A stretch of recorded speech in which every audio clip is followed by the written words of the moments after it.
2025 में बिहार विधानसभा चुनाव होनी है और बिहार विधानसभा चुनाव की टाइम जितनी नज़दीक आते जा रही है, बिहार की राजनीतिक सरगर्मियां जो है धीरे धीरे तेज़ होते जा रही है। ऐसे में अभी हम सोनपुर विधानसभा क्षेत्र में सोनपुर विधानसभा क्षेत्र में अशोक सिंह जी के घर पे हैं, जो कि जनसुराज से जुड़े हैं और काफ़ी एक्टिव है। पता ये भी चल रहा है कि जनसुराज अगर इन्हें टिकट देगी तो सोनपुर विधानसभा क्षेत्र से ये चुनाव भी लड़ने का अंदर ही अंदर मन बना रहे हैं। सबसे पहले तो स्वागत है आपका सर। धन्यवाद। आप तो जनसुराज से आप जुड़े हैं एक लंबे समय से और काफ़ी एक्टिव है अपने क्षेत्र में। आप बहुत सारे लोगों के द्वारा ये पता चल रहा है कि जिस तरीके से जनसुराज अपने कार्यकर्ता पे पूरी भरोसा करके फील्ड में उतारती है, उसमें आप नंबर 1 साबित होते जा रहे हैं सोनपुर विधानसभा क्षेत्र से। निश्चित रूप से अगर प्रशांत किशोर जी जो इस जनसुराज के प्रणेता हैं जी, अगर मेरे जैसे लोगों को हाँ, उम्मीदवार बनाएंगे सोनपुर से, हाँ, तो निश्चित रूप से हम चुनाव लड़ेंगे। हाँ। तो जनसुराज ही क्यों? बहुत सारी राजनीतिक पार्टियां हैं, आप उसके तरफ नहीं जा रहे हैं। आरजेडी है, जनता दल यूनाइटेड है, लोक जनशक्ति पार्टी है, भारतीय जनता पार्टी है, जनसुराज ही क्यों? देखिए, जितनी पार्टियां बिहार में है जी, सब पार्टी को मैं देख चुका हूं। हाँ, 74 आंदोलन से मैं जुड़ा हूं जी, और 77 से राजनीति कर रहा हूं। और जितनी भी पार्टियां हैं जो अभी वर्तमान में राजद हो, जदयू हो, भाजपा, सारे पार्टियों में मैं राज्य स्तर पर रह चुका हूं पदाधिकारी के रूप में। और जो इनके नेता हैं उनको मैं करीब से जानता हूं। सबों ने एक सूत्री कार्यक्रम है जनता को ठगने का काम किया। और जो आज बदहाली है बिहार की, सबके जड़ में ये नेता हैं। जात पात धर्म मजहब के आड़ में इन्होंने अपने राजनीतिक रोटी सेकी और राज्य को पीछे ढकेल दिया। इससे पहले आपका सोनपुर विधानसभा क्षेत्र से विनय सिंह जी भारतीय जनता पार्टी से विधायक रह चुके हैं 10 साल तक। उसके बाद अभी जो आरजेडी की विधायक हैं वो भी 10 साल से राज कर रही हैं। आपको कैसे लग रहा है कि जनसुराज आपको टिकट दे देगी और आप यहाँ का सीट निकाल लेंगे? मतलब क्या ऐसा लग रहा है, यहाँ का लोगों का क्या माहौल है? मतलब देखिए, विनय जी भी हमारे छोटे भाई के रूप में हैं और उनको भाजपा में लाने में मेरा योगदान रहा है। मैं उन दिनों प्रदेश का राजनीति करता था और वे भी रहे 10 साल। अभी वर्तमान में रामानुज जी हैं। लेकिन मुझे नहीं लगता है कि जनता की समस्या से कभी रूबरू हुए हों या किसी समस्या को लेकर इन लोगों ने सरकार तक आवाज़ उठाई हो या समस्या का समाधान किया हो। और जहाँ तक जनसुराज की बात है, 2015 में मैं राष्ट्रीय जनता दल का प्रदेश महासचिव था। रिजाइन करके लालू जी बहुत अच्छे लोग हैं, इसमें दो मत नहीं है व्यक्तिगत रूप से, लेकिन उनके दल के जो लोग हैं उनके लोग हैं और उनके वजह से मैंने दल को छोड़ दिया। इसके पहले भारतीय जनता पार्टी में भी मैं था और जनता पार्टी से ही राजनीति मेरी शुरू हुई है। सब दल को नज़दीक से देखा है मैंने। ऊब कर 2015 में मैंने राजनीति से इस्तीफा दे दिया और अपना स्कूल कॉलेज घर गृहस्थी है, मैंने सोचा कि यही समाज सेवा करूंगा। लेकिन बीच में प्रशांत किशोर जी ने जब 2022 में 2 अक्टूबर 2022 को गांधी जी के जन्मदिन पर भितरवा आश्रम से, गांधी आश्रम से उन्होंने जब पदयात्रा शुरू की और प्रशांत जी के विषय में मैं जानता था कि उन्होंने संयुक्त राष्ट्र संघ में काम छोड़कर और हर हर मोदी घर घर मोदी उन्हीं का नारा था। प्रधानमंत्री के लिए उन्होंने काम किया था, आपके लिए काम किया, उद्धव ठाकरे के लिए किया, स्टालिन रेड्डी के लिए किया, ममता जी के लिए किया, अब की बार नीतीश कुमार, हाँ, तमाम राजनीतिक पार्टियां के लिए उन्होंने काम किया है। इस चीज़ को हम लोग भी भली भांति जानते हैं।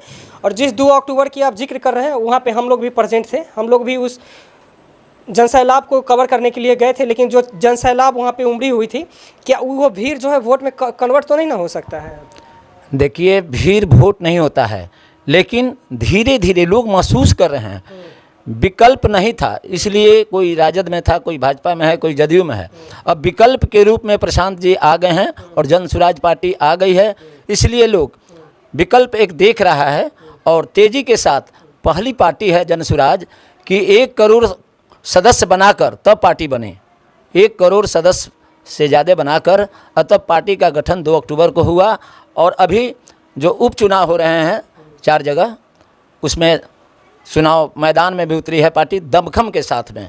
और मुझे लगता है कि 2 से 3 विधानसभा हम लोग जीतेंगे इस चुनाव में। जैसे एक तरफ इतनी बड़ी बड़ी राजनीतिक पार्टियां हैं, इतने दिनों से काम कर रहे हैं, जैसे राष्ट्रीय जनता दल हो गया, भारतीय जनता पार्टी है, जनता दल यूनाइटेड है, लोक जनशक्ति पार्टी है, और एक तरफ नई पार्टी जनसुराज है। लोगों को मतलब थोड़ा सा भरोसा करने में दिक्कत होगी। कुछ वोटर ऐसे हैं कि हम किन्हें दे किन्हें नहीं दे, मतलब इस तरह की उलझनें आएगी। एक तरफ जैसे राष्ट्रीय जनता दल और भारतीय जनता पार्टी के बीच में ही बिहार में राजनीतिक मतलब लड़ाई जिसको बोल रही है, लड़ाई होनी है। ऐसे में जन सुराज जो है अपने वोटरों को कैसे अपने तरफ खींच पाएगी? देखिए, हम पहले ही कह चुके हैं कि तीनों पार्टियों से जनता का मन भर चुका है और एक नया विकल्प के रूप में जन सुराज को जनता देख रही है।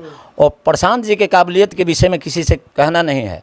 ये पास कर चुके हैं प्रधानमंत्री बनाने में, 10-10 मुख्यमंत्रियों को बनाने में। इसलिए प्रशांत जी अगर चाहते तो 5 स्टार होटल में उनका जीवन कट जाता।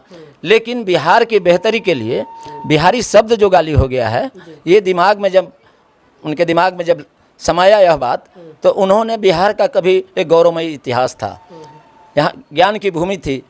आज हम उच्च शिक्षा के लिए जा रहे हैं, कोटा पढ़ने के लिए, पलायन यहाँ से हो रहा है। मजदूरों की फैक्ट्री, पूरा बिहार मजदूरों की फैक्ट्री बन गई है। गुजरात में फैक्ट्री लगाना हो तो बिहार से मजदूर बनाओ, हरियाणा में खेत कटवाना हो तो बिहारी को बुलवाओ। तो बिहारी शब्द गाली बन गया है। इन्हीं सब चीज़ों को लेकर प्रशांत ने यह मन बनाया कि अब तक तो हम प्रधानमंत्री और मुख्यमंत्री दूसरे राज्यों में बनाने का काम किए हैं, क्यों नहीं बिहार को सुधारने और संवारने का हम काम करेंगे। जो पलायन शिक्षा के क्षेत्र में है या रोजगार के क्षेत्र में है, उसे हम रोकेंगे। यहीं पर उच्च शिक्षा, कभी ये ज्ञान की भूमि हुआ करती थी, नालंदा विश्वविद्यालय यहीं था, विक्रमशिला विश्वविद्यालय इसी बिहार में था। 10,000 छात्रों के रहने का उस समय एकोमोडेशन था। विदेश से छात्र आते थे पढ़ने के लिए, 2,000 आचार्य उसमें थे। आज हम जा रहे हैं दूसरे जगह पढ़ने के लिए। तो ये सब बातें उनके दिमाग में है कि यह व्यवस्था हम यहीं पर, शिक्षा, अभी देखे होंगे उनका जो चुनाव चिन्ह मिला है, स्कूल का बस्ता, शिक्षा से सीधे जोड़ रहे हैं लोगों को।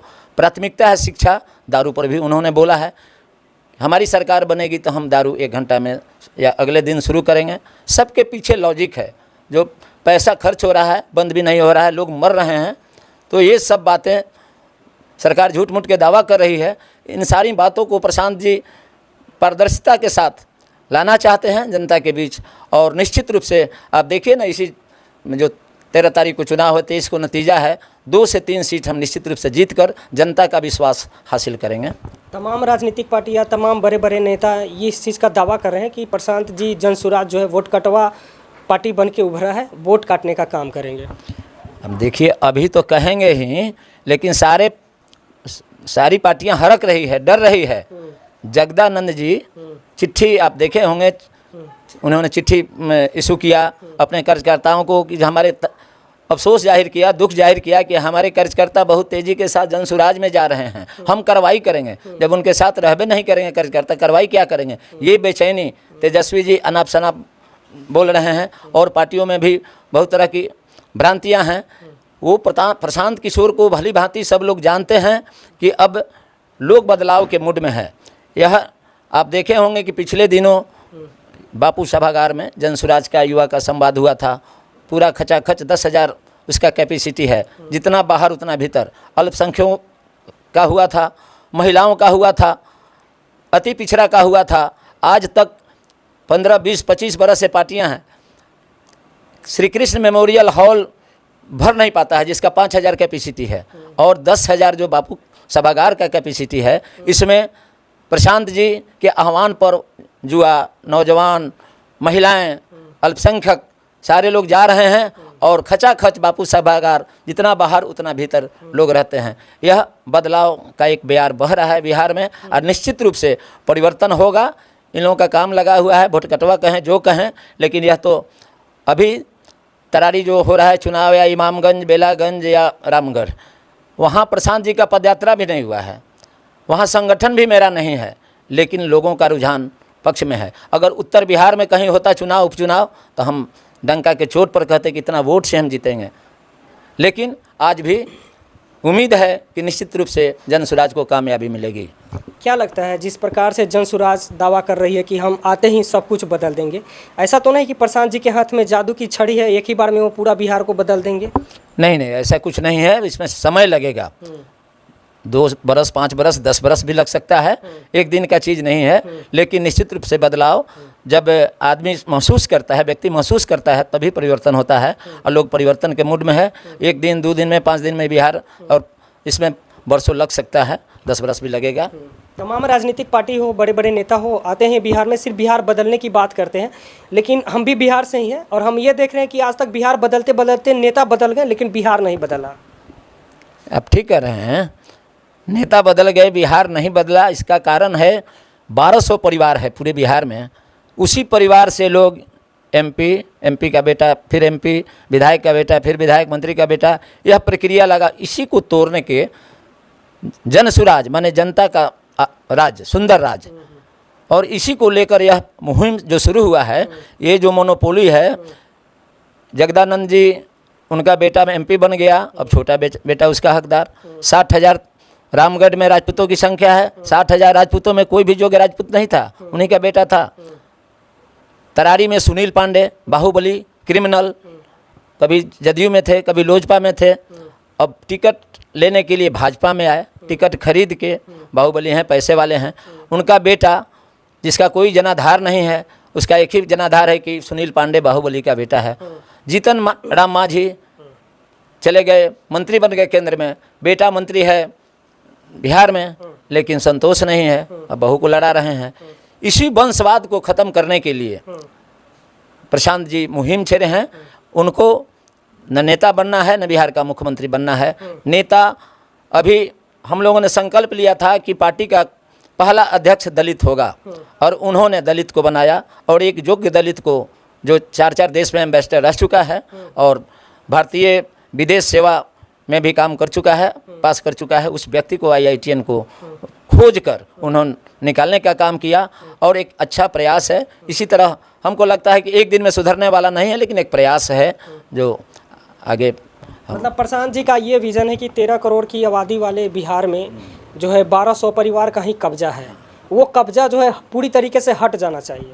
जी जी, निश्चित रूप से यही मुहिम है कि उनका मोनोपोली या ख़त्म हो, या जनता का राज है, प्रजातंत्र है, जनता के बीच में से चुनकर नेता होना चाहिए, और इसी मुहिम में लगे हुए हैं। क्या लगता है 2025 में कितना सीटें ले आएंगी जनसुराज? हमको तो लगता है कि अब तो हम बोलेंगे तो आपको अतिशयोक्ति लगेगी, लेकिन हम लोग निश्चित रूप से बहुमत में आएंगे और सरकार बनाएंगे। सरकार बना लेंगे, निश्चित रूप से सरकार बनाएंगे। और 23 तारीख को यह जो उपचुनाव का परिणाम आएगा, इसी से साबित अंदाज़ा, अगर इसमें हम, उम्मीद नहीं है, अगर हम हारते भी हैं तो सम्मानजनक स्थिति हमारी रहेगी, क्योंकि न पद यात्रा हुआ है और न संगठन बना है, और इसमें जो वोट आएगा वो बोनस के रूप में आएगा। लेकिन निश्चित रूप से 2 से 3 सीट हमें मिलेगी कामयाबी, और इसी आधार पर हम 25 में निश्चित रूप से सरकार बनाएंगे। चलिए, आप लोग की क्या प्रतिक्रिया है? जनसुराज की काफ़ी एक्टिव मेंबर है ये, सोनपुर विधानसभा से, काफ़ी कुछ चर्चाएं इनका सुन रहे थे, सोचे कि चलिए ऐसे एक्टिव कार्यकर्ता के एक बार इंटरव्यू कर लिया जाए, इसलिए जो है हम इनके पैतृक गांव में हैं, अभी इनके आवास पे हैं। बाकी आप लोग की क्या प्रतिक्रिया है 2025 की विधानसभा चुनाव को लेकर के? अपनी राय को कमेंट सेक्शन में आकर जरूर दीजिएगा, और वीडियो अच्छी लगी हो तो ज़रूर शेयर करिएगा, ताकि लोगों तक पहुँच सके कि हाँ, बिहार में ऐसे भी कार्यकर्ता हैं, ऐसे भी राजनीतिक पार्टी हैं जो कि बिहार को बदलने की बात कर रही हैं। एक साथ में ही, हम तो ये नहीं कह रहे कि हाँ किसी भी नेता के साथ, किसी भी राजनीतिक दल के साथ जो है जादू की छड़ी है जो कि एक ही बार में बदल दे। हाँ, प्रयास जिस तरीके से वो कर रहे हैं, अक्सर लगता है कि आने वाले समय में बिहार जरूर बदलेगा। जय हिंद, जय भारत, धन्यवाद।